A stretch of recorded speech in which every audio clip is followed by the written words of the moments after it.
Hey guys, short bonus episode for you today. It's been a while since I've done one of these bonus episodes, and I will explain why in about a month or so. Before we get to the question today, this episode is sponsored by Audible, my favorite way to listen to audiobooks. Particularly, I want to recommend to you the book How to Influence People by John Maxwell. I've been very challenged and have learned a lot by listening to this book, and I think you will be helped by it and will grow in your leadership when you listen to this book. So if you're not already an Audible member, you can get the book for free during your 30-day trial, and Audible will even let you keep the book if you decide to cancel your membership. So it's kind of a no-risk situation. So audiobooks are a really great way to learn, just like listening to a podcast. So I highly recommend trying Audible. You can get your free trial at worshipministrytraining.com/audible or by clicking the link in the show notes. Today's question comes from Kevin Hoover, who asks, what kind of tips do you have for someone trying to get hired at a church? What advice would you give to people who are in the process of or desiring to be hired as a worship leader? Kevin, that's a great question, and I've been thinking about it more and more as I have some young leaders under me at my new church. So I'm going to start with a few thoughts for people who aspire to one day be hired as a paid worship leader, maybe someone listening who's younger and would like to be a worship leader one day in a paid role. But then later in the episode, I'm going to give 5 important tips for people who are actually in the process or about to begin the process of looking for a job at a church. So, few thoughts for people who aspire to be a worship leader one day. So firstly, I think it's important to point out that the majority of worship leaders in the world are bivocational, meaning that they have 2 jobs, more than one job, or that they are fully volunteers, meaning that they have a full-time job to pay their bills, and then they offer their time to the Lord on Sundays to lead worship. And I don't want that to sound like a discouraging way to start the episode, but it's just the reality that most worship leaders in the world don't get paid full-time to lead worship. I think of all of my friends in the small Russian churches across Russia that I know who don't get paid anything or maybe very small stipends to lead worship in their Russian churches. I think of my friend Kenny in Uganda who has to teach music and art lessons on the side to make ends meet. I think of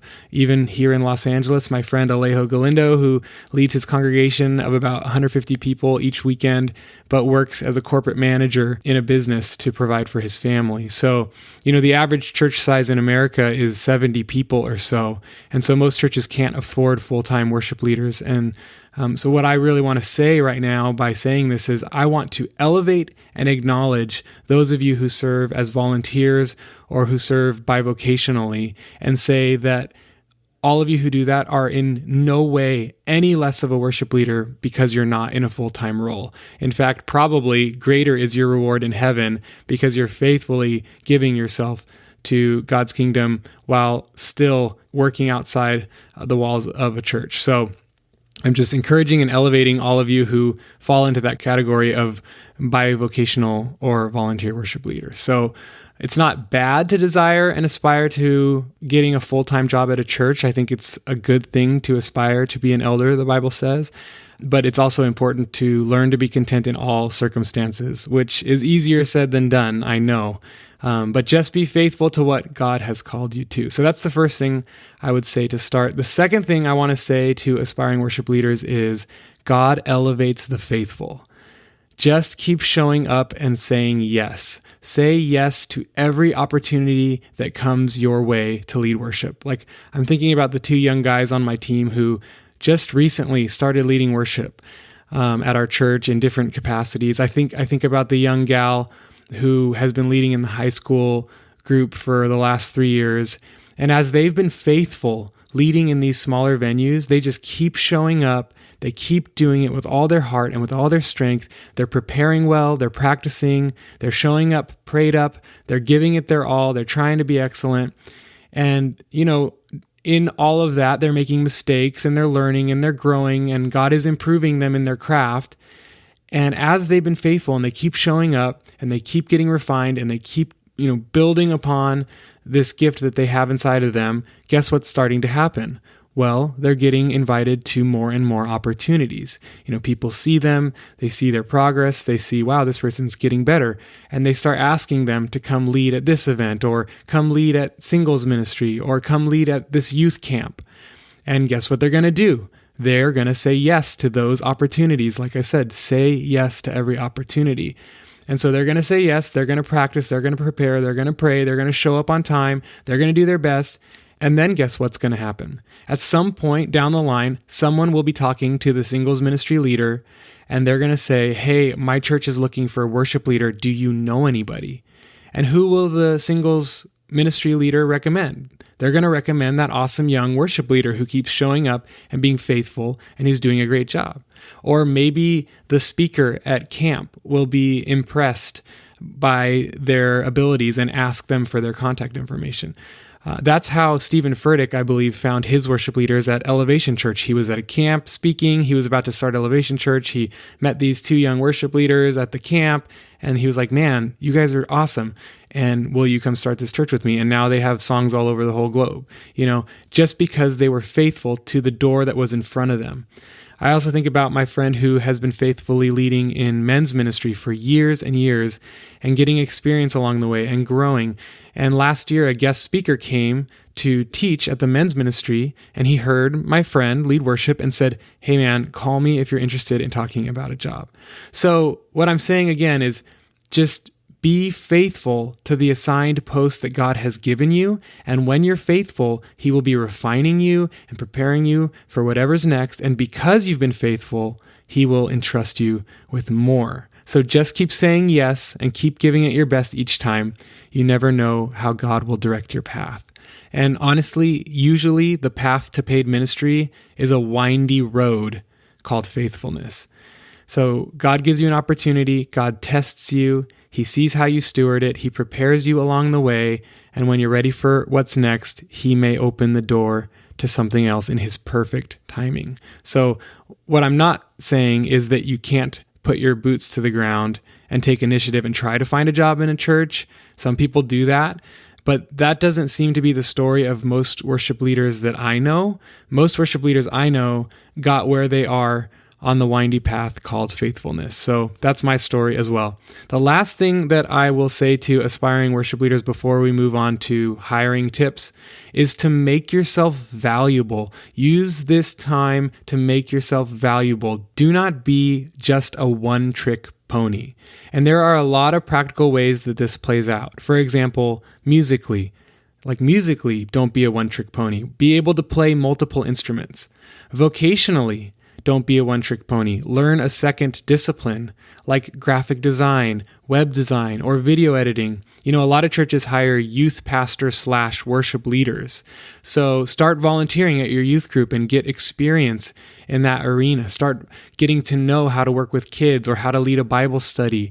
That way you are more valuable to whatever organization you come to because you do more than one thing. The other thing about making yourself more valuable is know the Bible. Study the Bible like crazy. Just become a student of God's Word. That will make you valuable to the church that's looking to hire you. Also, read a ton of books on leadership, like that John Maxwell book that I recommended in the beginning. If you're a great leader, you will be super valuable and desirable to any organization. And I've said this before on the podcast, I'll say it again. Worship leading is more about leadership than musicianship. So do what you can right now in this season of your life to make yourself more valuable in the future. So those are the three things that I would say to those of you aspiring worship leaders who want to get hired one day at a church. Now, for those of you who are about to enter the process of searching for a church job, I have 5 other things to tell you. I have 5 tips for the process of looking for a church job. So number 1 is this. When looking for a church, start with people and churches you already know well. Don't just kind of blind fire at churches that you know nothing about. The best thing to do is to start close and organic to yourself. So put it out there to your friends in ministry via email, via Facebook. Let your own church know that you're looking to get a job at a church. Let your senior pastor of your home church know. Try to go the personal route before checking sites like churchstaffing.com and sites like that. It's better to find something organically or through relationships instead of going on blind dates with churches that you know nothing about. Speaking of your home church, I know a lot of people who get jobs as worship leaders after leading as a volunteer at their church for many years. They kind of work themselves up to the position, and then when the worship leader moves on, they're like the obvious first choice for the church, because the church is like, we know this person, they know us, we know they do a good job. Do you want the job? There's an opening. How about you take the job? And that's exactly what happened when I left my church up in Northern California. The volunteer that was under me became the new worship leader. So again, it kind of goes back to what I said in the beginning, be faithful where you're at. Also, important to say, if you're going to do the cold email, like blindfire churchstaffing.com way, I would suggest talking to your family if you have a family and determine where you and your family are comfortable living. Like if you only want to live in your current state, then that's going to limit the options that are out there. There are a lot of worship leader jobs out there, but you have to be willing to move to a totally different part of the country. And personally, I'd never want to leave California. It's where I was born and raised. The weather's always awesome. And so even if a great church wanted to hire me in another state, I'd probably say no. So, you have to determine where you're willing to live before you even start searching. That's something I'd say about the blind fire approach. Also, when you do find a job or a church that looks interesting to you, my suggestion is study the church like crazy. Like watch a million sermons from the pastor, read their doctrinal statement, call people who know the church and ask them about it, call staff members at the church and ask them what it's like to work there. Do tons of research before you even apply. Like, don't even apply until you really dig and see if this church has your DNA. And I would encourage you, do not compromise or talk yourself into something that doesn't seem like 100% perfect fit. Getting a church job is kind of like getting married. There are no perfect churches, but you have to have the same core values and DNA as the church if it's going to work in this long-term partnership. And if it's not a good fit, don't waste their time or your time, because you'll be miserable and so will they. So it's better to just wait for the right thing, and you will know it when God leads you to it. There are a couple of church staffing companies who are more like consultants who will try to help you find the right church fit for you. So for those of you who are interested, and you might want to look at these two companies. One of them is called Vanderbloemen, and I'll put a link in the show notes. And the other one is called the Slingshot Group. So those are a few tips for the actual looking for a church that's hiring. Now let's talk about preparing to apply for that church. So before you apply, there's kind of some pre-interview things that you need to have. One of them is a resume, and one of them is a video of a sample of your worship leading. So let's talk about the resume. In terms of your resume, what you should do is first, like I said, research the church, get a grasp of what's important to them, write a custom cover letter to the church explaining what you know about them, why you're attracted to them, why you feel you're a great candidate for them, why you align with their mission and values, and what you offer them that others may not offer, and any other personal information that you think you want to put in a cover letter, but don't make it more than a page. Then make a one-page resume. I think it's important to try to fit it on one page. That's easy to read, is well organized, and has correct grammar and no typos. No typos. I see a lot of guys and gals make mistakes on this part because their resume or the emails that they send the resume in have typos or are poorly laid out or look unprofessional, or their email correspondence to the church reads something like a teenager's text message, hey, yo, I'm excited about this job. Like, I know you guys are smart enough to know that that's not how you get a job, but you've got to look professional. If you present sloppy before you get the job, they're going to assume that you'll be sloppy when you get the job, which is not favorable for your chances of getting hired. So just be really professional, have somebody proofread it, and just go over it like 20 times before you send it. Also, somewhere in your cover letter or resume, you can include a picture of yourself or your family if you have a family. And what I'll do is I will actually include an old resume of mine and an old cover letter to a church that I applied to, and I'll put links in the show notes for that if that'll help you.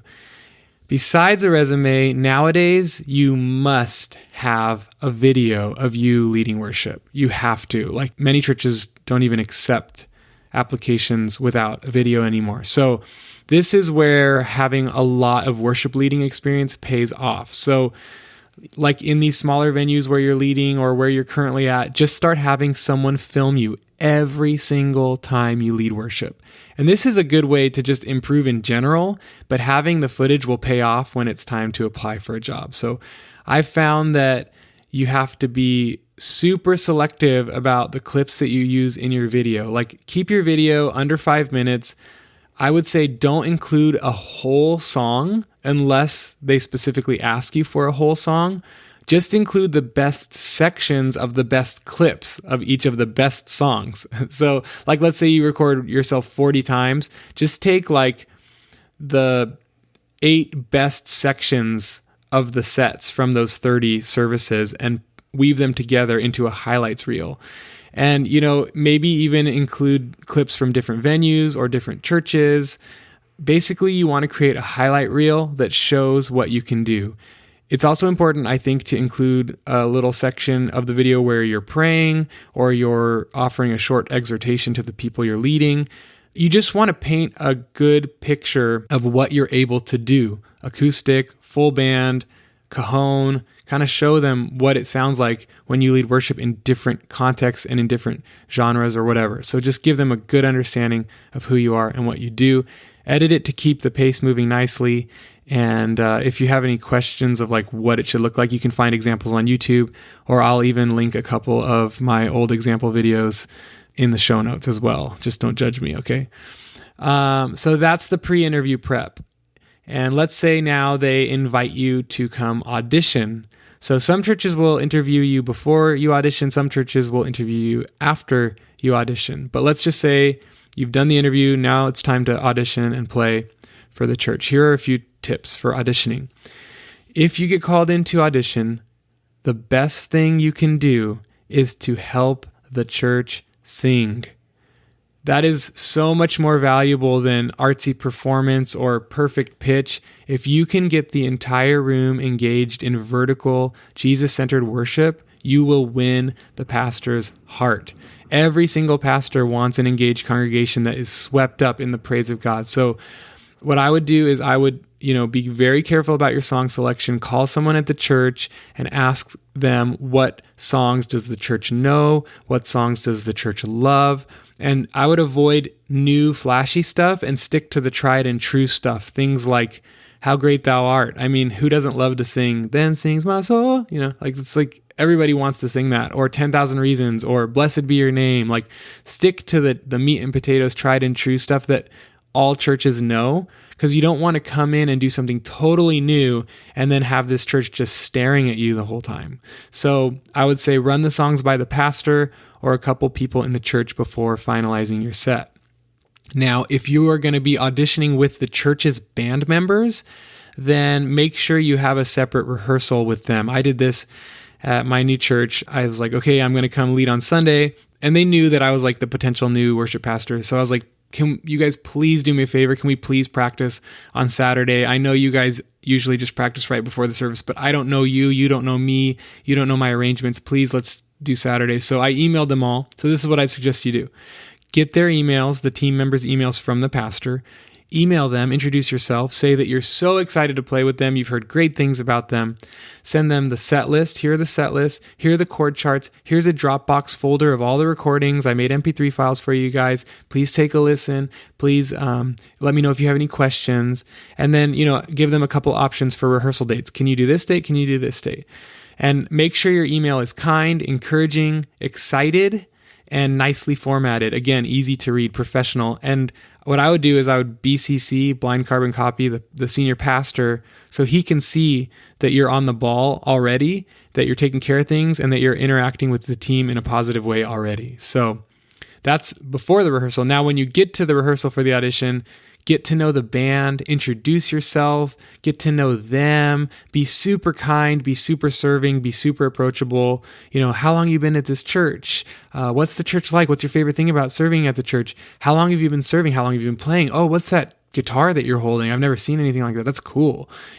Help set up the stage. You just want to make a really great impression on the band, because the pastor will probably ask the band what they thought about you, since ultimately they'd be the ones working with you as their leader. So be kind, even during rehearsal, lead them well, lead them with kindness, but also be confident in giving them direction on the stage. Hey, could you play this? Hey, could you do that? They'll respect you for that you're coming in and you're really leading well, but leading with love. So that is the audition tips that I have. When interviewing, I would say really important, just be yourself.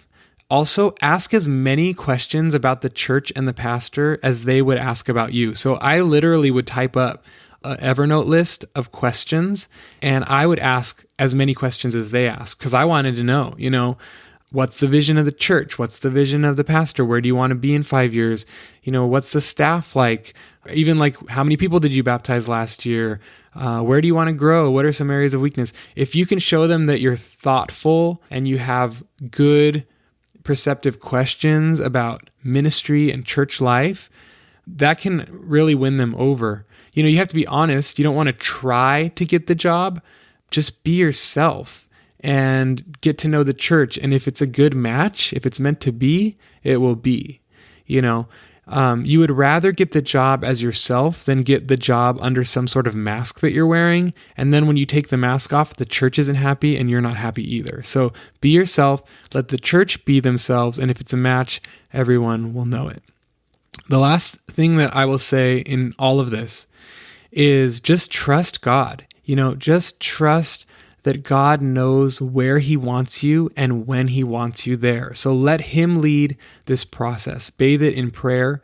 A verse that really encouraged me during times of transition or times where I was waiting to see if a church wanted to hire me or not is Proverbs 21:1, which says, "The king's heart is like water in the hands of the Lord. He turns it wherever he pleases." So that proverb really gave me comfort to know that whatever decision the pastor makes or the church makes to hire me or not hire me, God is directing their hearts. And so just know that as well, that God is directing their hearts and God has good plans for you and you can trust him. And something that I learned at Moody Bible Institute, and this will be the last thing that I say, is that a person's calling, if you feel called, your calling is not verified until a church calls you. So the church validates the sense of calling that you have by calling you. So, I've heard people say, I feel really called, but no one's calling.